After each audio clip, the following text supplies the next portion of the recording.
Експертите скептици дека предложениот буџет за следната година ќе донесе раст и развој на економијата. Проектираниот 3,8% пораз на БДП е остварлив само ако се реализираат капиталните инвестиции. И ако за нив владата одвои помалку пари, според експертите, ако се насочат во вистински проекти кои ќе привлечат нови инвестиции, државата ќе оди напред. Но ако најголем дел од буџетот се потроши за плати и социјални трансфери, ќе назадуваме. Се зависи од реализацијата исто така од инвестициите во приватниот сектор, од нашиот капацитет за привлекување на странски директни инвестиции и нашиот капацитетот на државата да покритне, да потикне и јавно финансирани капитални инвестиции и вложување во инфраструктура, во образование, во здравје.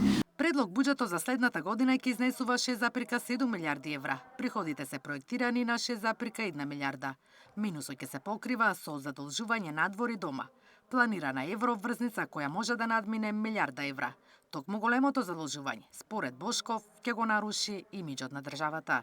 Секое задолжување е веќе болно, не заради тоа што директно може да го почувствува обичниот граѓанин, него самата помисла дека ние сме задолжени, дека ние имаме економски параметри, дека можеби 60-70% задолженоста ќе биде од бруто домашниот производ и сите тие се макроекономски параметри кои обичниот граѓанин и обичниот лидер или бизнисмен не го засега, меѓутоа директно во крајната слика на начинот на кој се води бизнис и деловното окружување какво е во земјата, тогаш оставаме порака дека сме ризични за развивање на бизнис и ризични како дестинација за приклучување кон глобалната економија.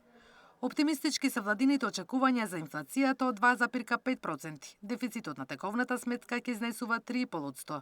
Ако сакаме да се намали, Бошков предлага да се продаде дел од имотот во странство, кој со години не се користи. Вели добро е да растат платите, но да има и за преквалификација и обука, за истражување и развој, за примена на вештачката интелигенција, за вработување нови инспектори во пазарниот и трудов инспекторат. На тој начин може да очекуваме придвижување на економијата. Наташа Мерсовска, Сител телевизија.